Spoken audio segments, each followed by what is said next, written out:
Kripa Rouen. Donc on va continuer la lecture du Srimad Bhagavatam.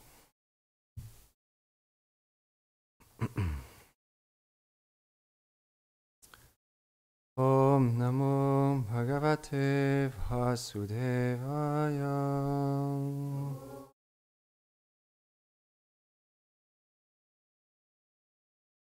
Om Namo Bhagavate Vasudevaya.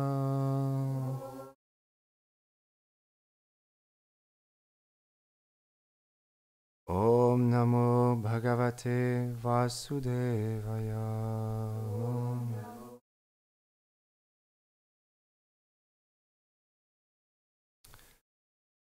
Deuxième chant du Srimad Bhagavatam. C'est chapitre 7 et 16.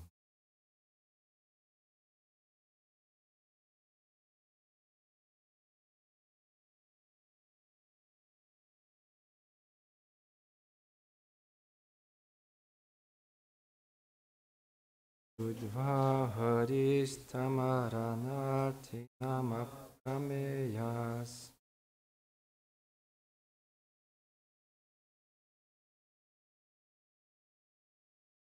Akrayuda patagara chabujadiruda.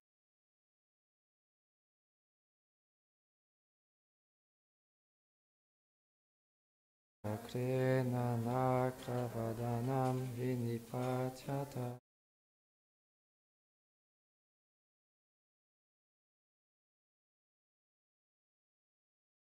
Aste pragriya bhagavan kripayo chahara.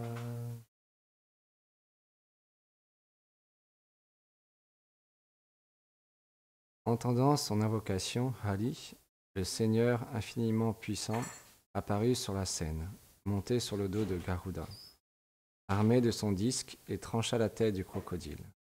Par compassion, il secourut l'éléphant en attrapant sa trompe et en le soulevant.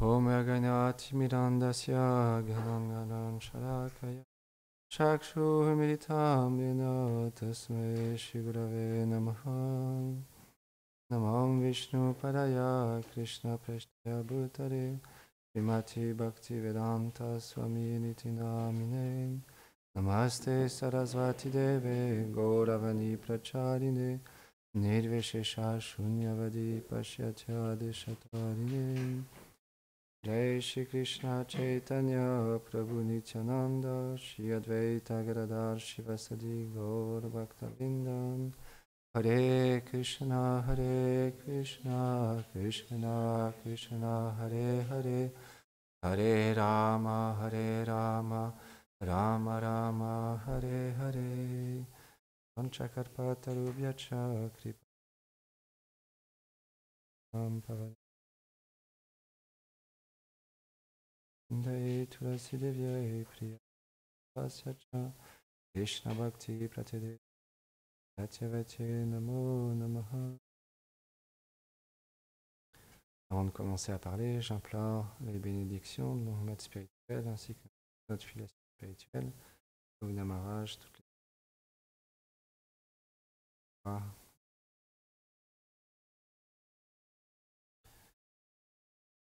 Donc on a déjà partagé hier l'histoire de Gajendra.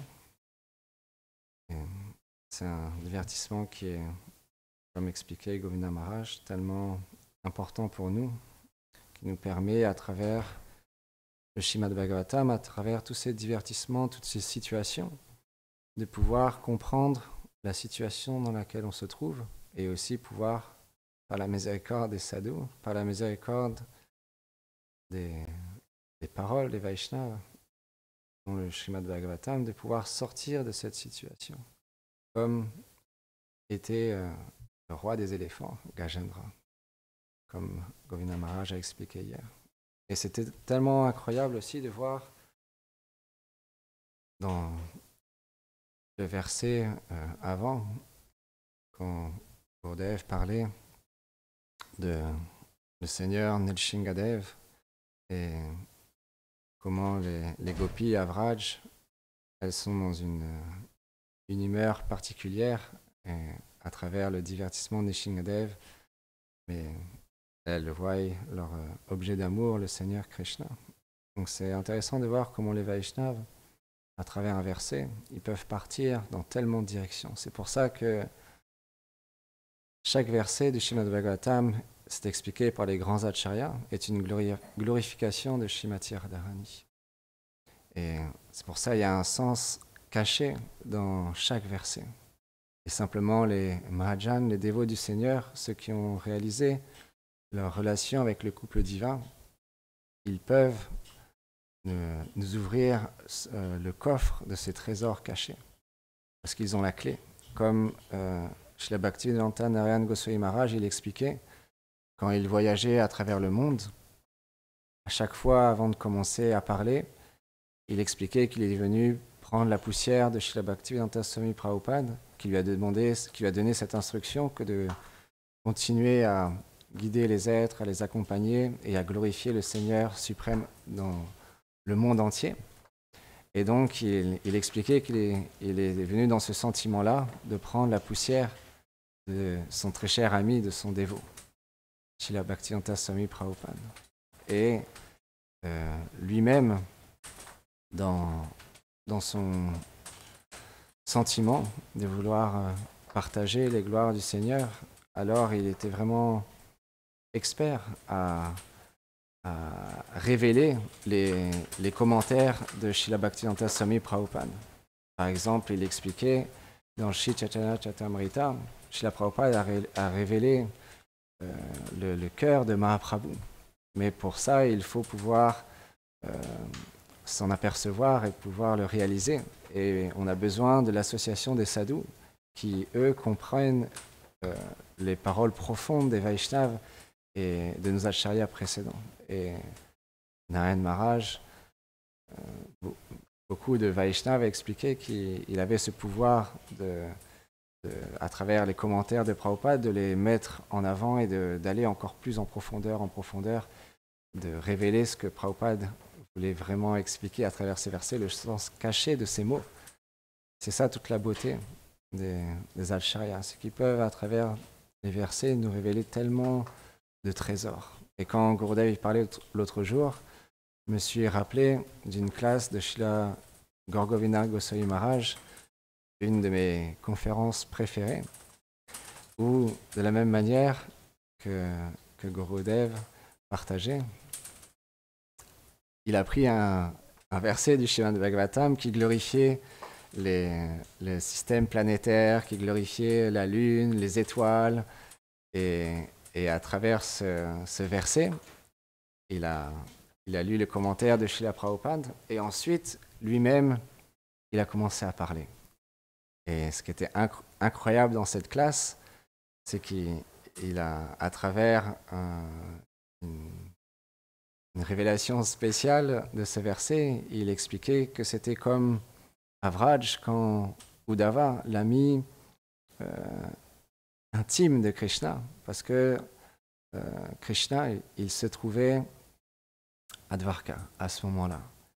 Et naturellement, lui-même était en séparation des habitants de Vraj, de tous ses associés, mais ses associés aussi étaient en séparation de Krishna. Et donc, pour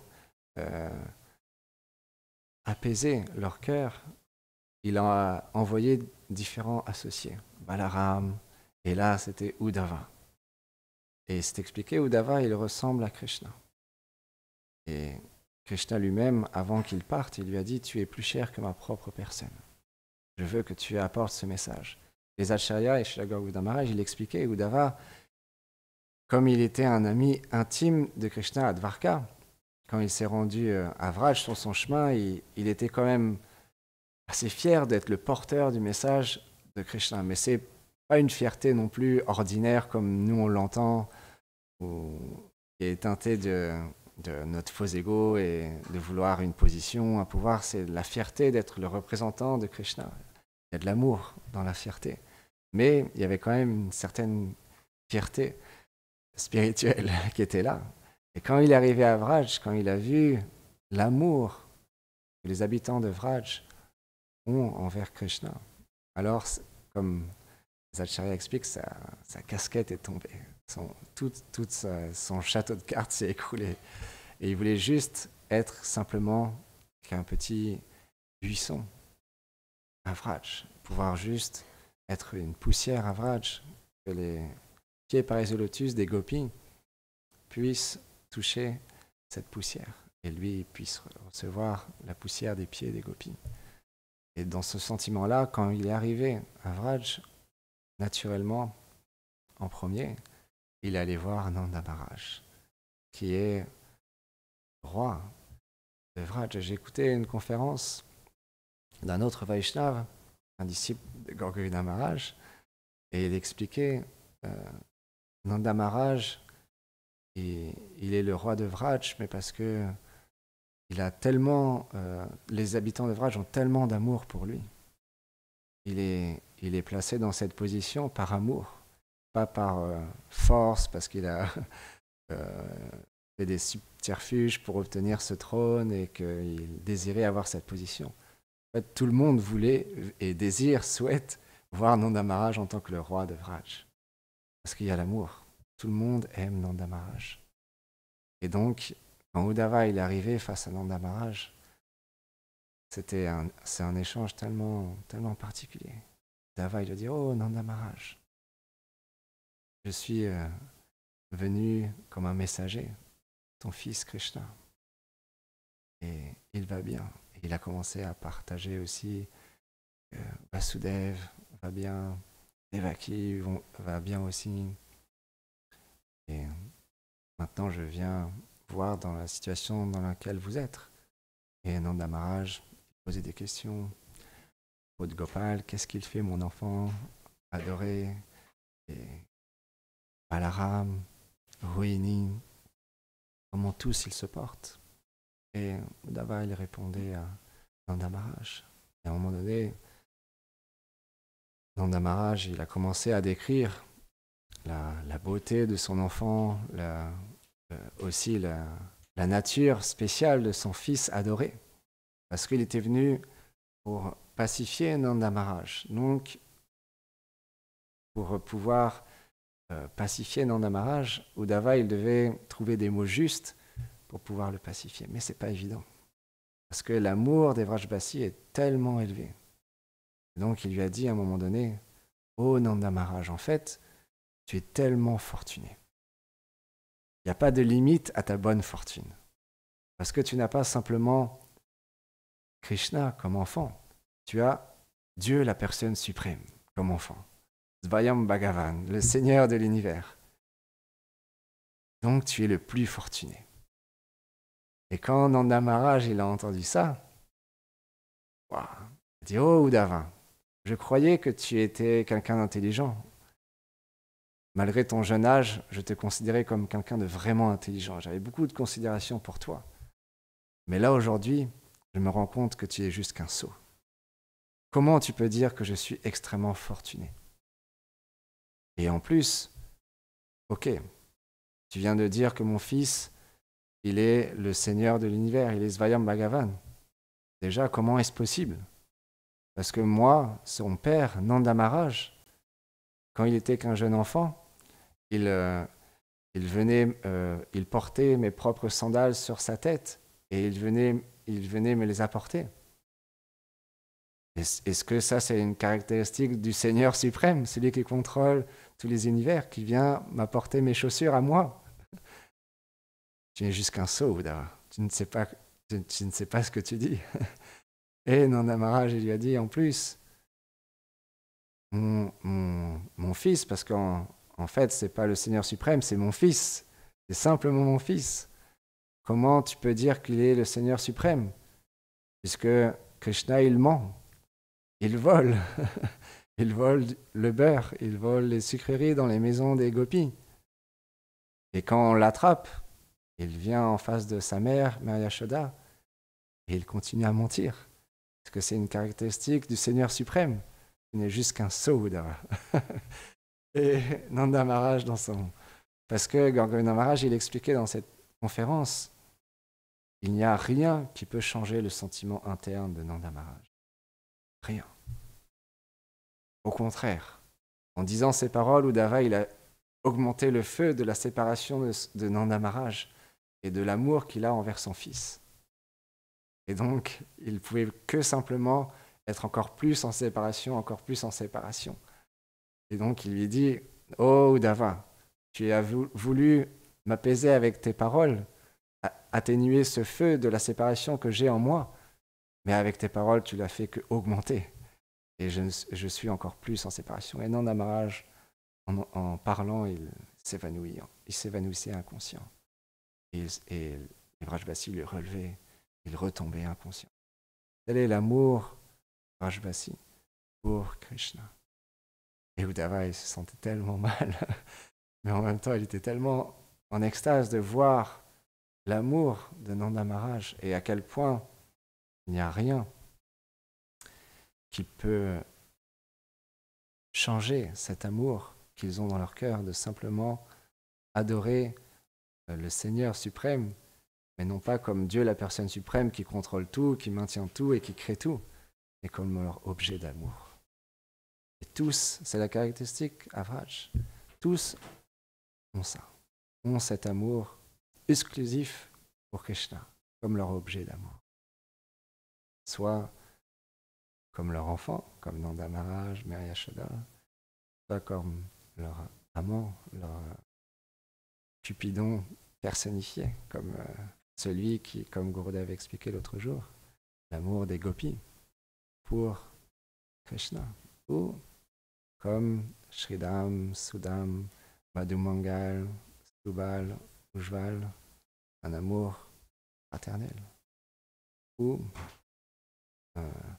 un amour à travers le service, comme Ratnaka, Patnaka, envoyés de Mère Yashoda, qui viennent et qui servent Krishna. Et comme expliqué chez Bhaktivinoda Maharaj, dans tous ces rasas, dans tous ces échanges d'amour, ces sentiments éternels, il y a plein de variantes. Il y a plein de mélanges de rasas.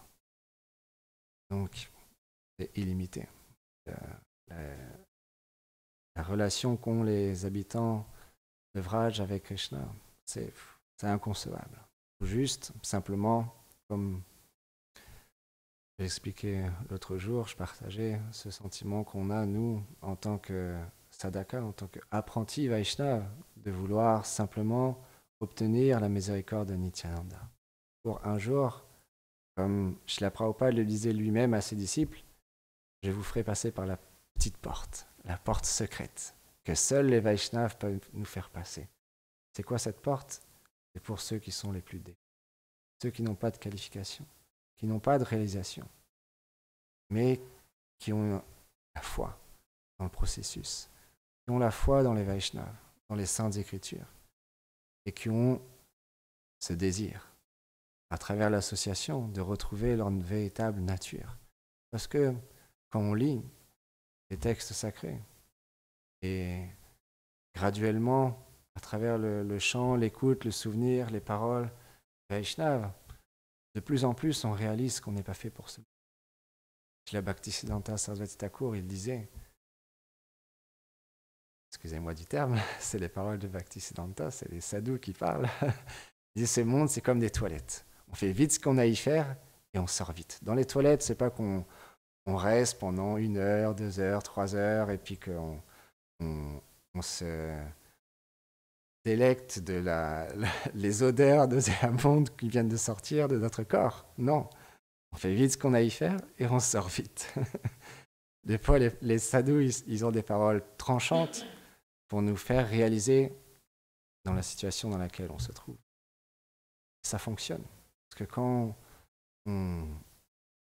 année après année, ou même vie après vie, à travers la Sukriti, on réalise qu'on a fait tellement, comme Maharaj expliquait l'autre jour dans sa classe, quand on voit la condition animale, on comprend, on est passé à travers toutes ces situations vraiment terrifiantes qui peuvent pas nous permettre de réaliser qui on est.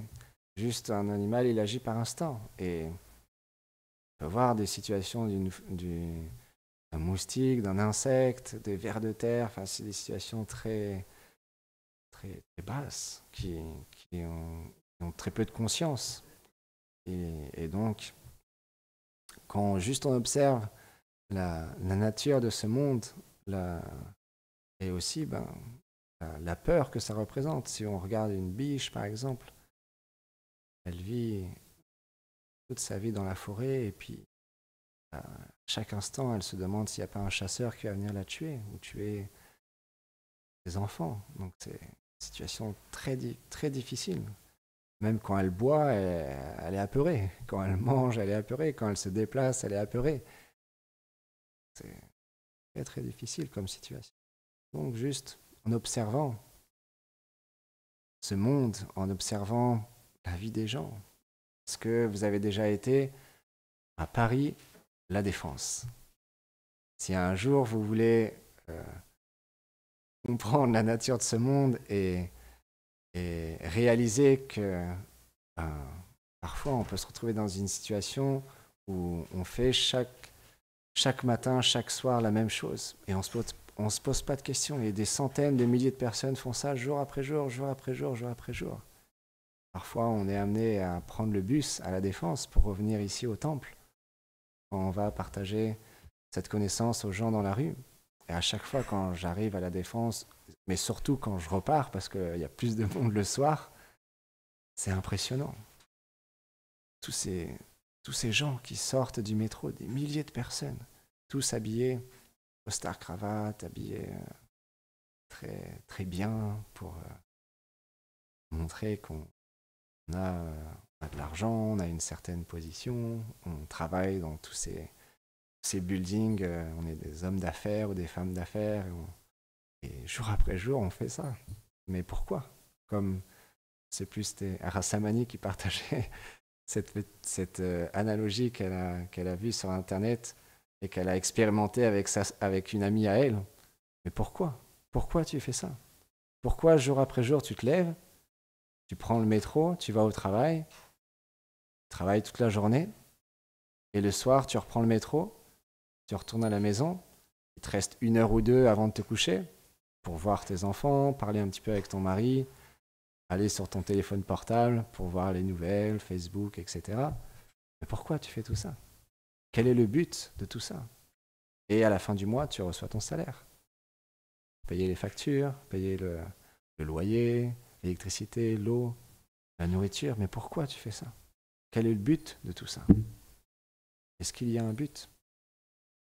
Est-ce que tu ne te poses pas la question, mais un jour tu vas devoir quitter toute cette situation? Est-ce que tu vas devoir mourir? Yudhishthira Maharaj, il explique, bien que la mort est partout présente, bien que chaque personne va mourir, chaque personne dans ce monde pense, moi, je suis exceptionnel, je ne vais pas mourir. C'est la folie de ce monde, c'est qu'on pense que nous, on va échapper à la mort. C'est ce que Yudhishthira Maharaj explique. Donc, quand on va par exemple à Paris La Défense, on voit toute cette densité de population et jour après jour, c'est la même chose. Dans le cœur, quand on a la connaissance, qu'on a le temple, les Vaishnavas, le Saint-Nom, on a une vie mais tellement merveilleuse.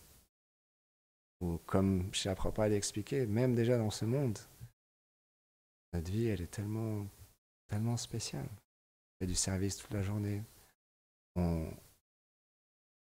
On travaille jamais, mais on n'est jamais en vacances. Parce qu'on fait toujours du service. Souvent, les gens, ils nous posent cette question, est-ce que vous n'avez pas des vacances de temps en temps?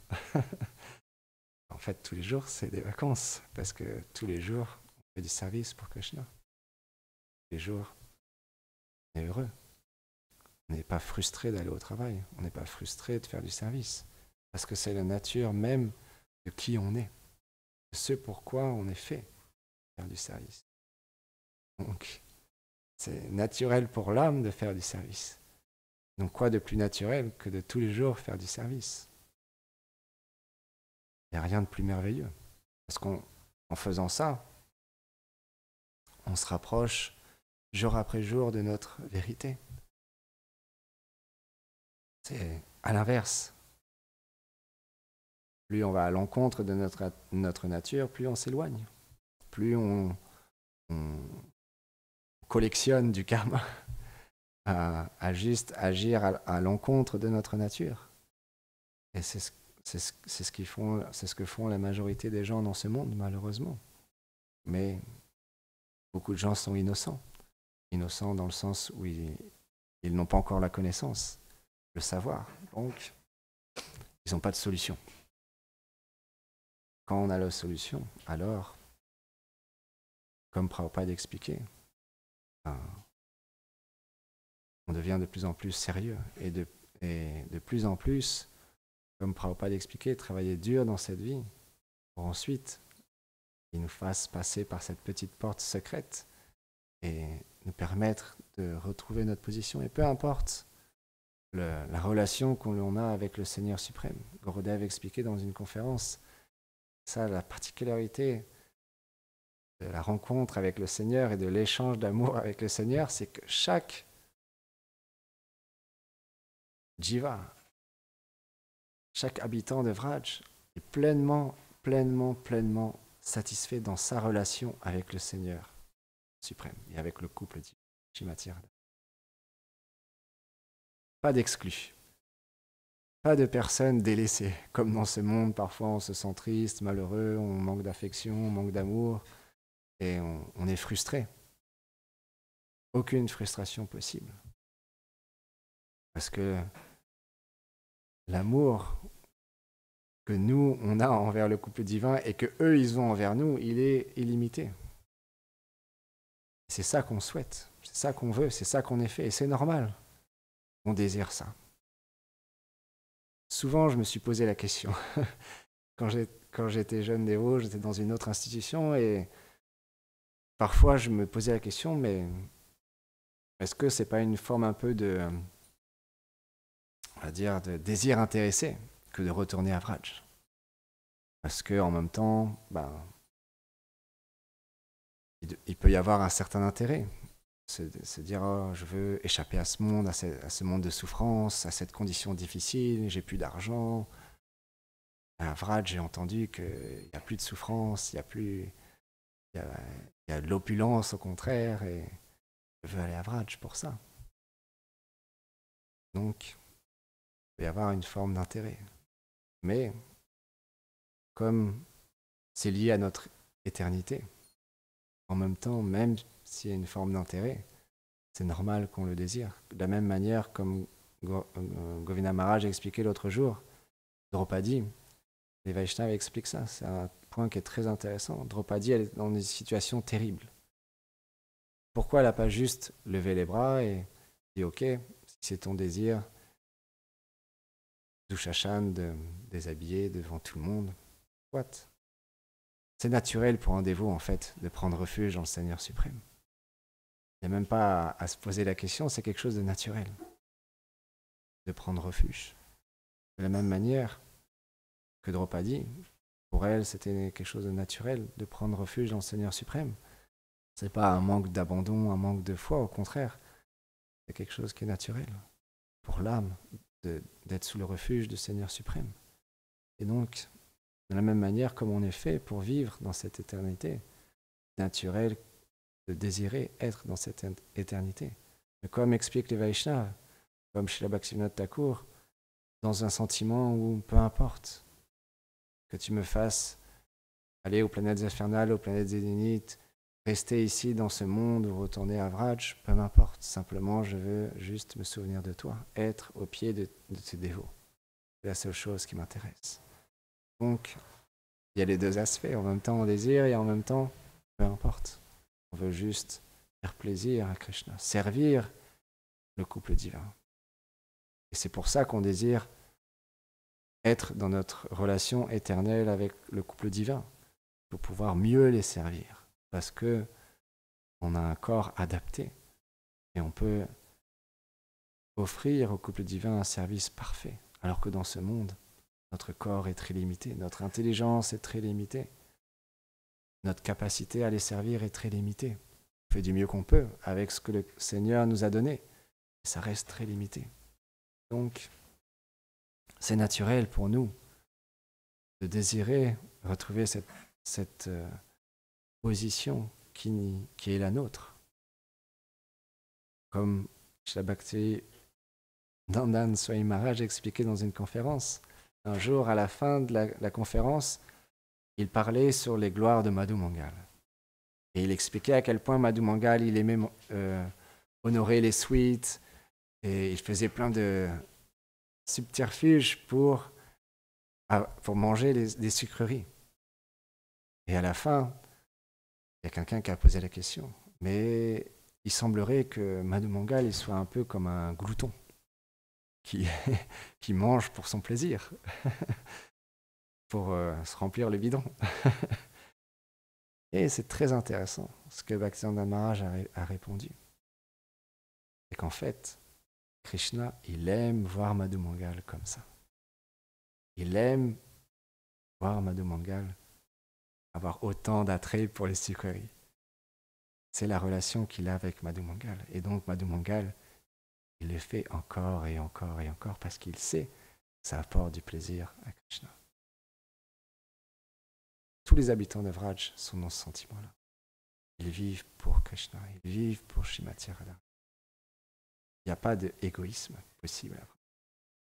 Donc, il est 9h, on aspire juste un jour, comme Srila Prabhupada expliquait, à pouvoir, avec notre capacité, avec notre conditionnement et notre faux ego, engager nos tendances, servir cette mission pour pouvoir, comme Gauruvdev expliquait l'autre jour, il y a simplement une chose que l'on désire, c'est recevoir de l'amour d'un Vaishnava. Juste ça. Qu'un Vaishnava nous aime et notre vie atteindra le succès. Pour ça, on peut être sûr. Comme on discutait avec Ali hier au Prashad, et il y a une saveur particulière dans les gloires des Vaishnavas. Parce que Radha Krishna, c'est très élevé. Gauranga, Nityananda, c'est très élevé.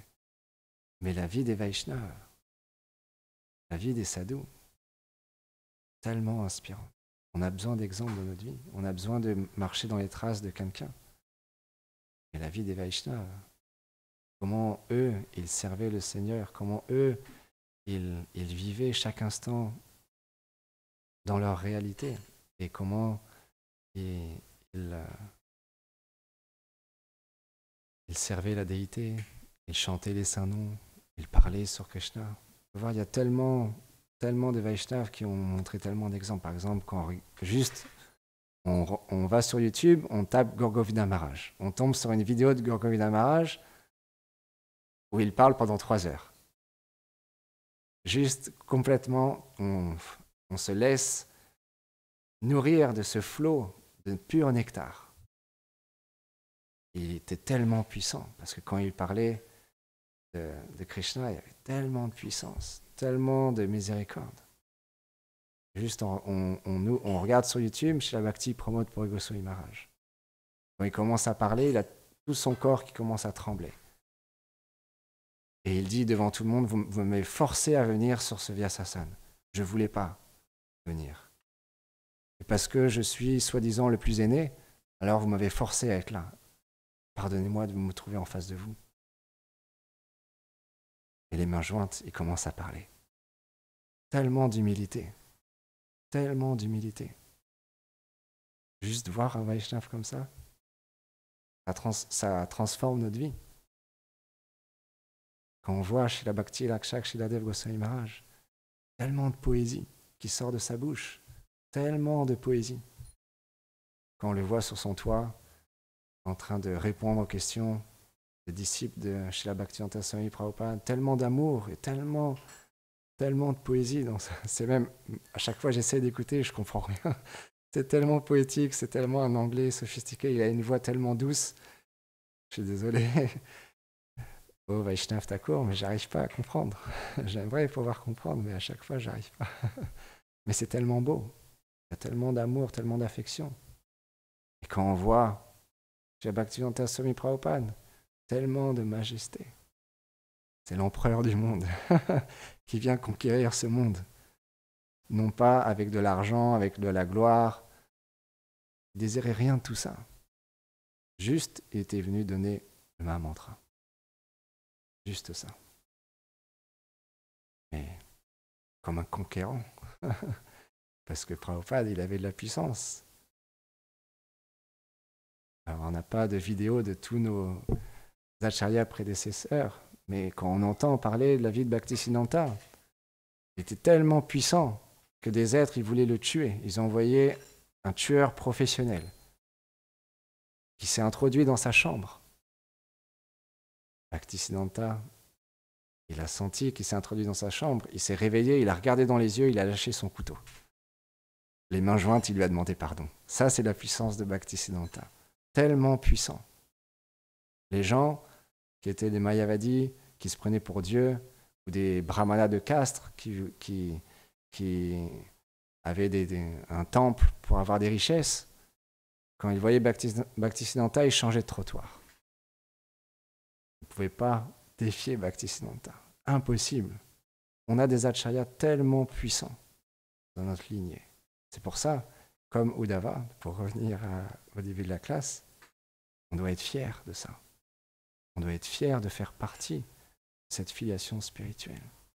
Et on doit porter ça dans notre cœur et le partager. Toutes ces personnes qui habitent et traversent Paris La Défense. Go, Premanande Haribol.